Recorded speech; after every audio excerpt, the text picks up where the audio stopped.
Good morning, boys and girls. Welcome back to another week of online learning. Today is Monday, April 6th.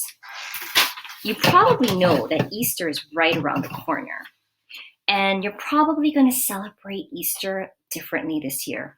That's okay. We're still going to enjoy it just the same. And to help with that, this week's theme of the week is going to be on eggs and spring. Your family challenge this morning is to decorate a paper egg. Okay, you can print this template out that I included in the class story, or you can just draw your own. It's quite simple. Eggs are oval with a more narrow top and a wider bottom. Okay, but before you do this family challenge, I do want you to read the story Renchenka's Eggs. It's linked in today's class stories at the bottom. It'll take you to a YouTube video of a reading rainbow. It's kind of a long story. It's 15 minutes, or the episode is long. I want you to watch the whole thing. You'll be very surprised at the end how Patricia Polacco, who's the author of the story, how her egg turns out in the end. Decorating eggs in Russia is a long-time family tradition. So she shares a wonderful story that she talks about her babushka, which means grandma, and some of the events is based on some of her true family traditions. Okay, so when you're done reading the story, go ahead and decorate your egg. After you finish reading the story, you are going to create a flow map to recount the events in the story. You can print this out if you want to, or you can just draw your own on a piece of paper. But these are some questions that are going to help you to determine what important events you should include. So one question here says, what does Babushka do for the wounded goose? So if you can answer that question, those are the events that are important that you want to include here. Okay? In the middle, it says, what does Renchenka do for Babushka after her eggs are ruined? So again, that is another guiding question that's going to help you to know what events to include in the middle. And in the end, it says, what does Renchenka do in the spring? And what does Babushka do? So again, some more guiding questions to help you determine the sequence of important events. And at the end, you're going to answer the question about what is the author's message? What does the author want you to learn from this story? Okay, so in the end, Renchenka, who is the goose, leaves Babushka a very special surprise. Why? Why does she leave that special surprise? If you can answer that question, then you have just determined the author's message. Okay? You have another assignment in your ELA packet.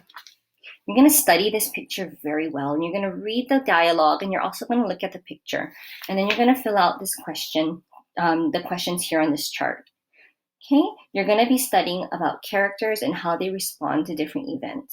So just like in the story Renchenka's Eggs, you're going to be responding to how Babushka and Renchenka, how they respond to problems. Okay, next, your assignment is in your ELA in your math iReady packet. You are going to be completing page 15 today. Okay. It is using the count up strategy to help you find the missing addends. So I'm going to demonstrate one or two problems, okay, that will help you to figure out how to complete the worksheet. Okay, so it says here, find a missing addend. So really, you are solving for this bottom problem. Okay, 35 plus what equals to 60? And these here are some steps to help you to get there. Okay, for me, the best way to solve a problem like this is to use a count up strategy. And one way I can show that is by using a number line. Okay, so 35, and then we have some steps here that they broke up for us, and that's just helping us to take the steps in order one by one. So I'm going to start at 35. Okay, and I have to stop at 60 because I'm trying to find the missing addend here. Okay, so let's follow some of the steps they gave us to get to that answer. So 35 plus what will give me 45? And the answer is 10. Okay, I'm not done yet. 35 plus what gives me 55?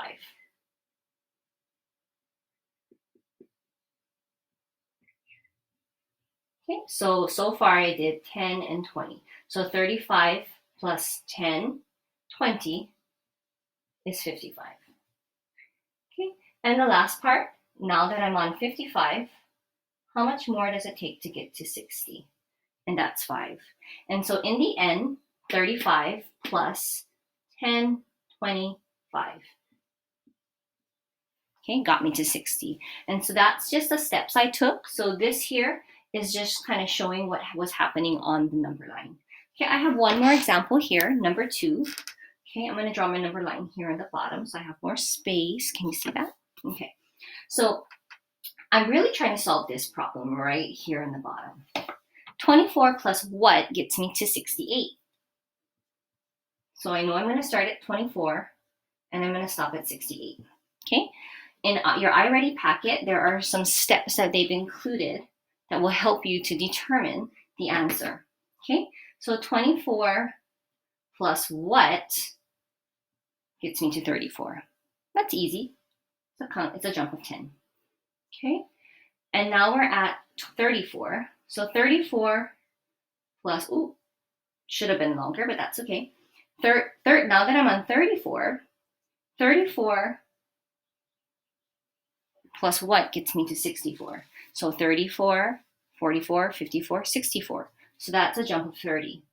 It's okay if it's not quite, the jumps aren't as accurately in size. It's okay because I can still understand what I'm doing here. Okay, so 34 plus 30 gives me to 64. So far, 24 to 64 was 10 and 30 more, which is 40. Oh, I forgot to write 10 first. Okay, and then the last part, 64 plus what gives me 68? 64, 65, 66, 67, 68, so 4 more.